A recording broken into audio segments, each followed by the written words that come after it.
मैं लौटा हूं और अब तुम सब मेरे अधीन हो जाओगे। अंधकार का साम्राज्य पुनः प्रकट हो चुका है। आज हम बात करने वाले हैं एक ऐसे विलन की जो सिर्फ शैतान नहीं बल्कि पूरे अंधकार का देवता है। अगर आपको वैनम और कार्नेज जैसे कैरेक्टर्स पसंद है तो समझ लो इनका असली क्रिएटर कौन है।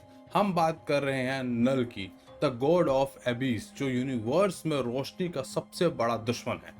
आज की वीडियो में हम जानेंगे कैसे नल ने पूरे यूनिवर्स को अपने अंधकार में लपेटने की कोशिश की और वैनम के पीछे का असली राज क्या है।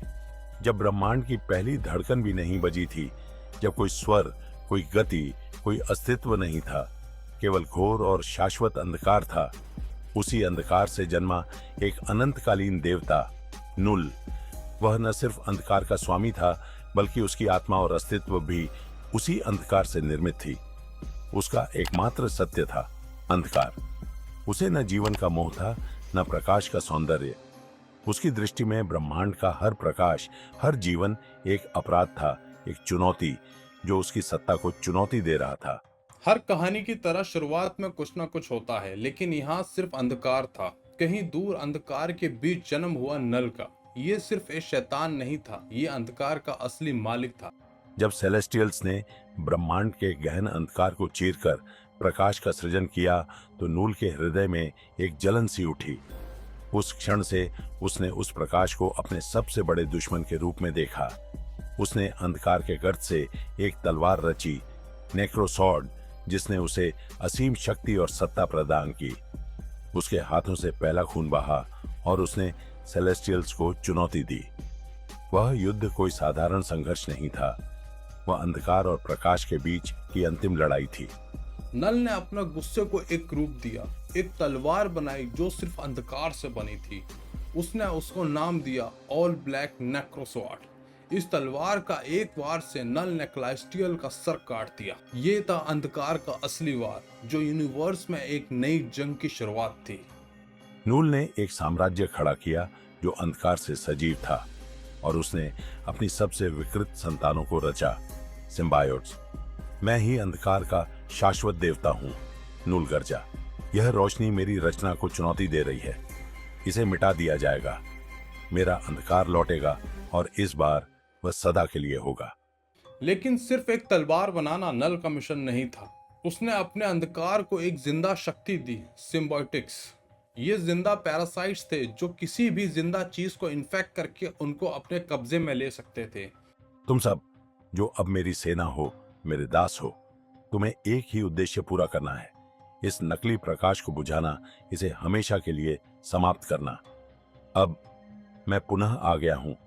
इस ब्रह्मांड में अब केवल एक ही तत्व शेष रहेगा, अंधकार। लेकिन नल की ताकत को सबसे बड़ा झटका तब मिला जब थोर ओडिनसन ने एक सिम्बायोटिक्स ड्रैगन को गिरा दिया। थोर के इस वार ने नल के सिम्बायोटिक्स के साथ उसका कनेक्शन तोड़ दिया। जब सिम्बायोटिक्स ने देखा कि अब उनके पास आज़ादी है, तो उन्होंने नल के खिलाफ बगावत कर दी। ये क्रिएचर्स जो अब एवॉल्व हो चुके थे, नल को एक लिविंग प्लेनेट में कैद कर दिया, जिसे उन्होंने कैलेंतार का नाम दिया। कैलेंतार का मतलब था केज, एक कैद जहां नल हमेशा के लिए बंद रहेगा। हजारों सालों के बाद नल वापस आया, जब वैनम और कार्नेज का टकराव अर्थ पर हुआ। कार्नेज की एक गलती से नल को एक मौका मिला वापस आने का, और उसने फिर से अपने सिम्बायोटिक्स ड्रैगन को रिलीज कर दिया ताकि अर्थ को अंधकार में डुबोया जा सके। मैं लौटा हूं और अब तुम सब मेरे अधीन हो जाओगे। अंधकार का साम्राज्य पुनः प्रकट हो चुका है। लेकिन इस बार नल का सामना था एडी ब्रॉक और वैनम। लेकिन एडी ब्रॉक अकेला नहीं था। गॉड ऑफ लाइट की शक्ति से एडी ब्रॉक एक कॉस्मिक वैनम बन गया और नल के सामने खड़ा हो गया। तुम मेरे खिलाफ कुछ नहीं कर सकते ब्रॉक। तुम्हारी यह क्षीण रोशनी मेरे सामने कुछ नहीं है। मैं वह अंधकार हूं जिसे कभी नष्ट नहीं किया जा सकता। यह प्रकाश जो मेरी दुनिया को मुझसे छीन रहा है, मैं इसे अपनी शक्तियों से सदा के लिए बुझा दूंगा। तुम सब जो मेरी सेना हो, हमारा मिशन स्पष्ट है। हर जीवित प्राणी को इस घमंड भरी रोशनी से दूर खींचकर अंधकार के गहरे गर्त में डुबो देना। आखिरी टकराव में एडी ने नल को सूरज के कोर तक ले जाके खत्म कर दिया। नल का अंधकार हमेशा के लिए मिट गया, लेकिन ऐसा लगता है कि अंधकार कभी पूरी तरह से नहीं मरता।